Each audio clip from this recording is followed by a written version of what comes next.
many of you wish you could speak more than one language? You may have thought about learning Spanish, Italian, or French. Most people don't think about learning sign language as a second language. Today I'm going to tell you about the history of American Sign Language, how signs are formed, and how it can help speech development. American Sign Language began in 1814 when Dr. Thomas Gallaudet noticed that his neighbor's 9-year-old daughter Alice was deaf. Dr. Gallaudet wanted to help Alice, so he went to Europe to learn about sign language. When he returned, Dr. Gallaudet started the American School for the Deaf in Hartford, Connecticut in 1817. It was free and open to the public. Next, I will explain how signs are created. One way to form a sign is called fingerspelling. For fingerspelling, there are 26 letters and 10 numbers. Fingerspelling is used to spell out words. For example, this is how you would spell Bobcat, my school mascot. B-O-B-C-A-T. The second way to form a sign is to use hand signs. Hand signs are made up of shape, position, and movement of your hand to form a word. A change in any of these can change the meaning of the sign. For example, a change in the location of this sign changes the word from mom to dad. And adding movement to both changes the words to grandma and grandpa. Lastly, sign language not only helps the deaf, but also young children and people with dyslexia, Down syndrome, and autism. Learning sign language can give students the ability to use bigger words and longer sentences. Both my brother and I learned simple signs when we were infants.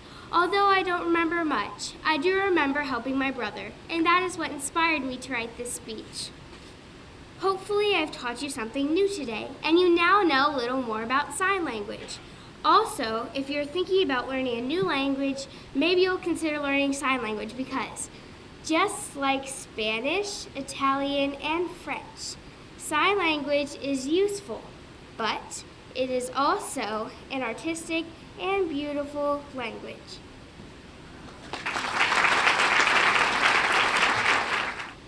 I want to talk about something overlooked and ignored, although it could affect us all. We need to protect and save our pencils from an impending pencil apocalypse. There soon will be a time when the world no longer has any more pencils. If this were to happen, the way we live our lives today would cease to exist. Today, pencils are an ever-increasingly endangered item. They face a multitude of dangers, threats, and outright evils that are slowly but surely wiping them off the face of the planet.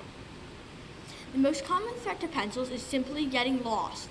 When not properly cared for, they roll down behind the cushions of your living room couches and chairs to be abandoned in darkness forever, or until you need to find some spare change. Pencil sharpeners, on the other hand, are just evil. Just look at the new pencil sharpener our class got. This malevolent mechanical monster will grind your pencil into a tiny nub that can barely be gripped in your fingertips. If you do manage to rescue your pencil in time, most pencil sharpeners will still end up breaking the lead of your pencil instead of sharpening it, causing the point to fall out once you start using it. Other pencils also meet a grisly end when you absent-mindedly leave them lying on the floor. There, the family dog will ferociously chew them into a pile of unrecognizable splinters. Sometimes I've seen my classmates do the same. Although they may be disappearing, pencils allow us to do our math homework the old-fashioned way, correct and edit through rough drafts, create sketches and artwork from our imaginations. If we do not take care of our pencils, we will lose these benefits and many others to the pencil apocalypse. Being different is hard, especially when you see other kids being brave and proud of themselves for who they are. It's even harder when you feel like you don't fit in or think that you can't be around the rest of the group because you are different. But let me tell you, sometimes it's not bad to be different. A few weeks ago, my mom told my younger brother Gabriel that it was time to read the special book. The special book, I asked. Yes, my mom responded. It's the book I read to Adrian, Alex, and you. I couldn't remember the book until I saw it. The book looked a little bit old, but it is being kept in my house as if it was a treasure. Why do you have to read the book to each one of us? I asked my mom. She smiled and told me to sit and listen to the story. The book is called You Are Special. It's about a town of wooden people, and what the people did all day was to put stickers on each other. They would put stars on the ones with perfect wood, talent, and the ones that were pretty and funny. But they would also put gray dots, so the ones that didn't have perfect wood, had a big nose, or just weren't special. In the story, there was a wooden boy that didn't look that nice or special. Every time he would go out of his house, he would get gray dots from everyone. The time came when he didn't want to go outside anymore because he knew he was going to get another gray dot. So one day, he decided to go see the woodmaker, who is their creator. The woodmaker noticed all the bad marks that they had put on the poor little boy and gave him the answers to all his problems just by saying, "You should not care what the others think. They're just like you. What they think doesn't matter. All that matters is what I think, and I think you are pretty special." After listening to those words, the boy was changed and didn't care what other people thought about him. After listening to the story, I sat there quietly and thought that was one of the most amazing stories anyone could ever hear, because that's the way we feel sometimes. Don't let anyone put you down. Don't let anyone judge you for the way you look, the way you talk, or for who you are. Each one of us are different, and that's good, because that means we are unique. But especially remember, be yourself, because there's no one better. One bleak day in the year 1535, a solemn procession took place through the streets of London. In the midst of it, there walked a man carrying a blood-red cross, noticeably weakened from months in the infamous Tower of London. He stumbled ever nearer to the place of his execution, calmly awaiting his grim fate. When at last he arrived at the appointed place, he forgave the trembling executioner and laid his head on the block. Moments before the steel axe came hurtling down toward his bare neck, he uttered his last words. "I die the king's good servant, but God's first." So ended the life of St. Thomas More. I would like to persuade you that St. Thomas More, this man who died a traitor nearly 500 years ago, is a role model for us all. My first reason is that More showed us that you can live a holy life without retreating from the world. He was the Chancellor of England, a renowned scholar of his age, and a famous author. More was also a highly valued friend and counselor to King Henry VIII. But More still kept his faith at the center of his life. He practiced daily prayer and walked to Mass every morning, and he was fair and charitable to the people who came to him for help. More's love of education is the second reason that he should be our role model. More was extremely educated, and he was a brilliant lawyer. More personally educated over 10 children inside of his own home, and he was such a good teacher that his daughter Margaret eventually was known as one of the most learned women in Europe. More is an inspiration to every family that values learning. My third and last reason is that More knew that all of the great things he enjoyed in this life, his family and friendships, his powerful job, and his great reputation, paled in comparison to his duty to God. More realized that without him, his family would certainly fall into poverty and hunger. He understood that many who had once revered him would now come to revile him. Yet, he chose God. Thankfully, I doubt that any of us here today will be tested in the way he was.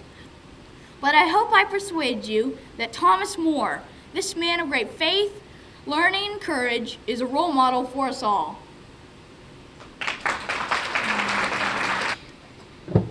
Have you ever gotten mad at one of your friends before? Maybe they took something that belonged to you or told other people something about you that wasn't true. How long did you stay mad at them? A day? A week? A whole month? I'm going to tell you about some people who were once friends, but then got mad at each other and ended up staying mad at each other for years. You may have heard about them, even though they lived about 150 years ago. There have been books and movies and even cartoons about them, and everyone who has heard of them remembers them for their huge, terrible fights the families had with each other. One family was the Hatfields. They lived in West Virginia, in an area very close to where I grew up. The other family was the McCoys. They lived right across the river in Kentucky. The two families got along with each other and worked together until the time that the McCoys said the Hatfields stole one of their pigs. Even though the court said that the Hatfields were innocent, the case of the stolen pig was enough to make both families really mad at each other. Rather than forgiving each other and getting over with it, they started fighting each other and didn't stop for more than 10 years. Before it was over, more than a dozen people in the families had died, all because both families wouldn't stop holding a grudge. Even once the fighting stopped, many of the children and grandchildren still disliked each other for 100 years afterward. But not everyone hated each other. I know because my great-great-grandma's name was Ada McCoy. Her father, Lawrence McCoy, was friends with a girl named Emily, who happened to be a Hatfield. They didn't let the fact that their families were fighting stop them from being friends. In fact, they're such good friends, they even got married. Ew, romance. This great-great-great-grandpa and grandma of mine remind me of how we can always choose how we're going to act toward other people. Even if someone is being hateful toward them, we can still choose to be kind. We can choose to not hold grudges and to not judge people by where they live or who they're related to. So the next time you get mad at one of your friends, remember the story of the Hatfield and McCoys, and don't let something as silly as a stolen pig make you not get along for the next 100 years. I'm a country girl in a country world. Are you a country girl? I'm certainly one. Well, if you think you're a country girl, just test yourself with the information I'm going to give you. To start us off, country girls talk funny and way too much. The reason we talk funny is because we are just raised like that. Only talk like that if the word has a little swing to it. You know, like the word country has a little swing to it.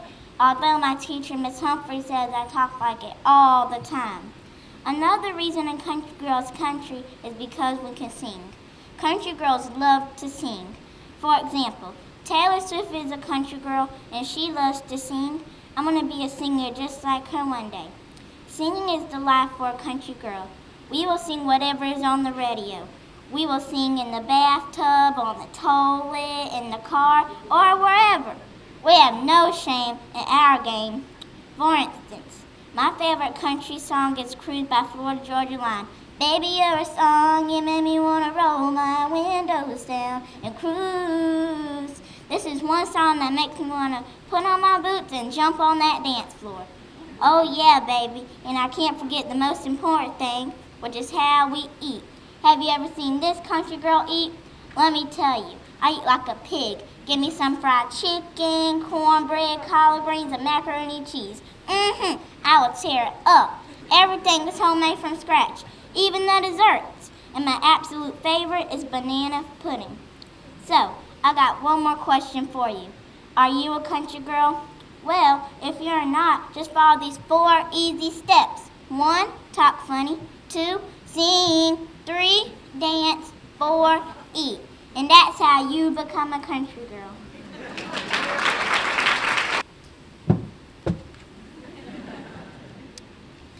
Hi, my name is Blake, and I am positively short. Some people may see being short as a disadvantage, but not me. Being vertically challenged keeps me on my toes, literally. My dance teacher is really impressed with my agility. It is a little-known fact that short people have more agility than tall people. You see, our center of gravity is closer to the ground, which helps keep us balanced. Long story short, we move around really well. Yeah, sure. Being short means that I may not get to ride all the rides at the fair amusement parks, but I know plenty of tall people who don't want to ride them.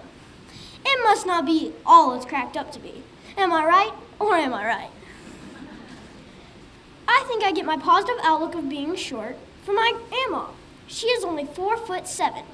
I've never once heard her complain about being too short. There is nothing that she can't do. Being short doesn't mean I can't accomplish big things. She always tells me I can do anything I put my mind to, and I can be anything I want to be. And I want to be famous.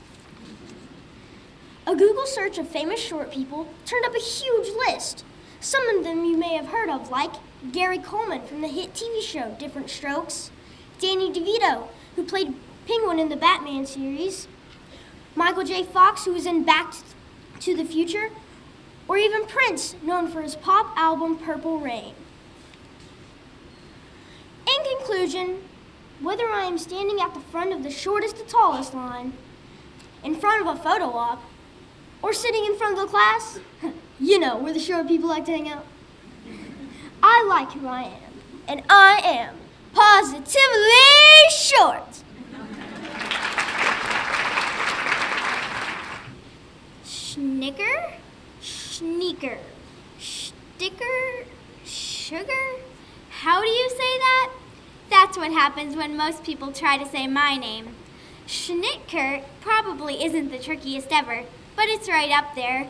And as for pronunciations, well, I've heard them all. But enough about me. Let's talk about some different wacky names. First off, when you name a kid, you want to make sure their first name fits with their last name.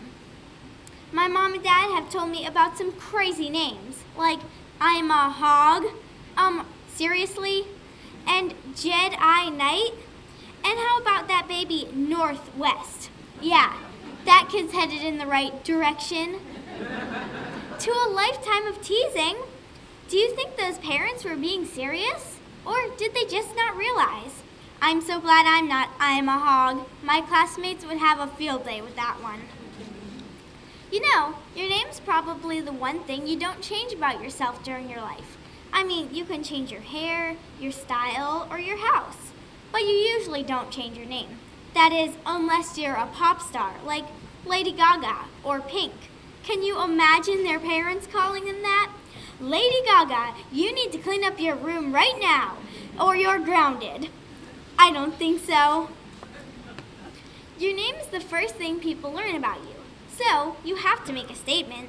My grandpa recently told me that he thinks everyone's first name should be something such as doctor, judge, or agent. That way, you already sound important. Actually, it's not a half bad idea. How do you like General Schnicker reporting for duty? I might consider a career in the Army with that name. Well, after all that, I think I can conclude one thing. Naming someone is hard. And it's not just when you have a super difficult name to pronounce. In my opinion, parents have a lot of pressure on them. Phew, I'd better start planning today.